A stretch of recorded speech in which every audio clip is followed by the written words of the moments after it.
Hello, this is a tutorial on how to deal with push blocking in Skullgirls. Push blocking is a great defensive option that can make it really hard for you to keep up the pressure on an opponent, especially if you don't have any multi-hit moves to keep them in place. But if you find that everything you do is instantly being push blocked, it usually means that you're being predictable with your offense. So before you can figure out how to counter someone's push block, you have to figure out how and why they're managing to push block your attacks. There are two ways to push block. The first one, which I'm going to simulate by telling the training dummy to always block and to push block on the second hit, is to push block on reaction. So the way you do this is you just block normally, and then when you notice that you've managed to successfully block an attack, you hit those two punch buttons to push block.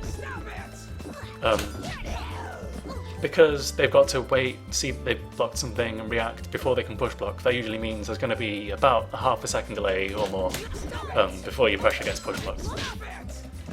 The other way that your opponent can push block, which I'm going to do by just telling it to push block the first hit, is to preemptively push block.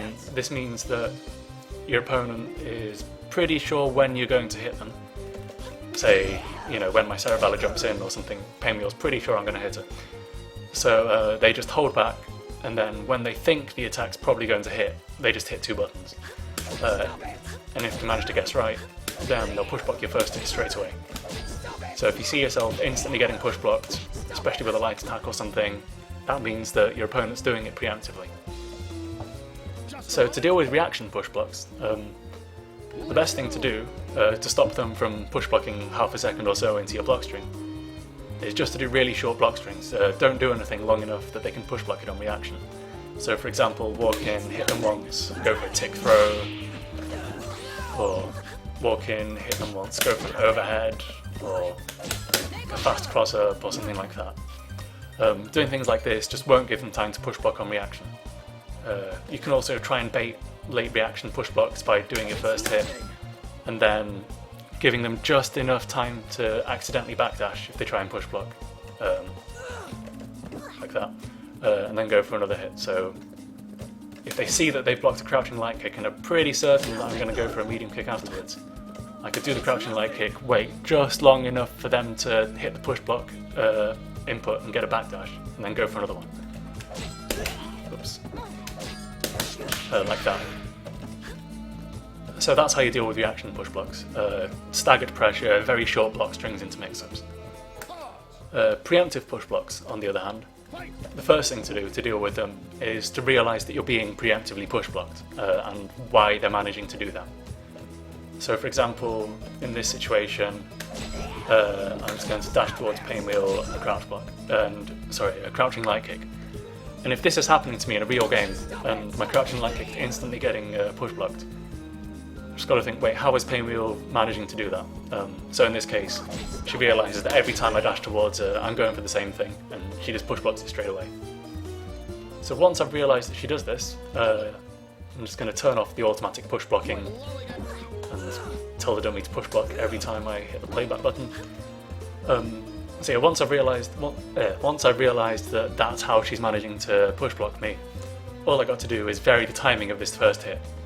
So every time I dash in, Pinwheel's going to wait half a second and hit that push block, because she thinks I'm going to crouch and light kick. So if I dash in, wait slightly longer than normal, and then crouch and light kick, I'm probably going to catch her during that backdash.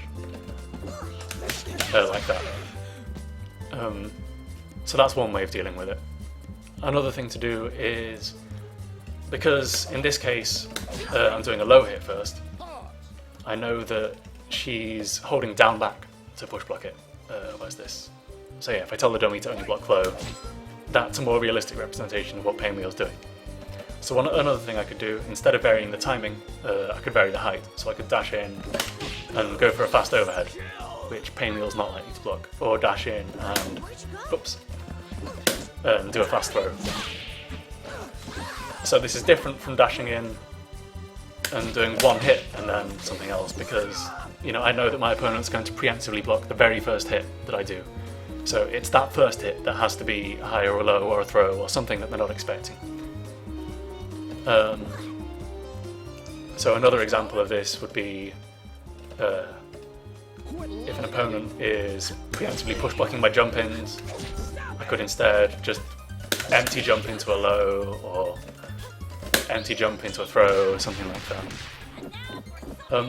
And that's essentially all there is to it. So if you're getting push blocked, first figure out, are they doing it on reaction, or are they just doing this preemptively?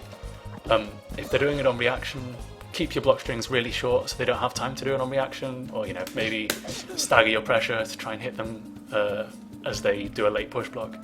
And if they're doing it preemptively, just vary the timing of that first hit. Jump in and don't do that first hit at all to get them to backdash, or go high, low, throw, whatever they're not expecting. And that's it. So if you play this way, hopefully you won't get push blocked anywhere near as much. I hope that's helpful.